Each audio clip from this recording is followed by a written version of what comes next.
Hello नमस्ते प्रणाम हर हर महादेव। हम आप सबके भाई बानी दीपक दीपांशु। तो भैया आप सभी के स्वागत बाटे हमारे यूट्यूब चैनल दीपक दीपांशु में।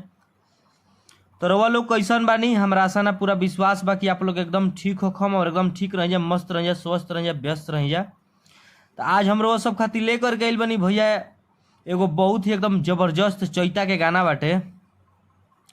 हमरा आशा ना पूरा विश्वास बा कि गाना ई वीडियो ई मैटर आप सबके बहुत ही बेहद पसंद आई, अच्छा लगी। आप सबके प्यार दुलार, प्यार सपोर्ट और आशीर्वाद अपने भाई दीपक दीपांशु के और इस चैनल के ढेर सारा मिली। और ये वीडियो अच्छा लगी तो प्लीज़ आप लोग ये वीडियो के ज़्यादा से ज़्यादा लाइक शेयर कमेंट आप लोग जरूर करब जा। आप लोग के कमेंट करके बतावे के बा कि हाँ ये गाना ई मैटर वीडियो लागल कैसन। तो चलिए जे भी भाई अभी तक हमारे इस चैनल पर नया बने तो प्लीज़ आप लोग चैनल के सब्सक्राइब करके बेल आइकन प्रेस कर ली, ताकि जो भी वीडियो लेकर कई नोटिफिकेशन आप सबके पास पहुंचे, ताकि आप सब उस वीडियो को देख सकी जा, सुन सकी जा। और जे भी भाई के हमरा से पर्सनल गाना लिखवावे के होखी या म्यूजिक बनवावे के होखे, कंपोज करवावे के होखे, तो भाई हमारे नंबर पर संपर्क कर सकते हैं लोग। हमारी नंबर डिस्क्रिप्शन बॉक्स में और वीडियो की स्क्रीन पर सभी जगह मिल जाई। तो चलिए आप सब इस वीडियो में बनल रही जा, ध्यान से सुनब जा, ध्यान से देखब जा, मैटर खुद समझ में आ जी। मैटर एकदम बहुत बवाल गाना बाटे। एक जौन पंच लाइन बा वो गाना के कोनो जवाब नहीं थे। वो पंच लाइन के एकदम प्यारा सा लाइन बा, प्यारा प्यारा सा शब्द डलले बानी। तो चलिए वो सबके हम तर्ज बता दी कि मोबिल डालता विजय चौहान भैया के गाना पर ही गाना बाटे। तर्ज बा मोबिल डालता, जौन अभी होली में भैया के गाना जबरदस्त बाज रहा, वही गाना के धुन पर ही गाना ले बानी। तो चलिए वो सबके ज़्यादा देर ना करते हुए मुखड़ा के डमी भी करतनी। आप सब वीडियो में बनल रही जा। बोल बाटे मुखड़ा के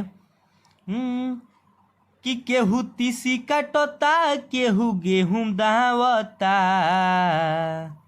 कि केहू तीसी काटता, केहू गेहूं दावता, सभे काटी काटी खेत में से घरे लावता। आ एगो मोर बा भातार गवनई गावता। जैसे कोरस बा कि एगो इनकर भातार गवनई गावता, कि ओकर बिगड़ला दोत हमरा नाही भावता, कि गावे गावे घूमी घूमी उहो झाल बजावता। आ एगो मोर बा भातार गवनई गावता, एगो इनकर भातार गवनई गावता। आप सबके मुखड़ा रहा, मुखड़ा आप सबके कैसन लागल आप सब कमेंट करके जरूर बतलाइब जा। और अच्छा लगी तो आप लोग ज़्यादा से ज़्यादा मुखड़ा के डमी के वीडियो के आप लोग ज़्यादा से ज़्यादा शेयर करब जा, लाइक करब जा। तो चलिए बस ये मुखड़ा रहा हमनी के। नेक्स्ट सॉन्ग के लिए टाटा बाय बाय, जय हिंद, जय भारत, जय हो भोजपुरिया समाज, जय हो माँ सरस्वती।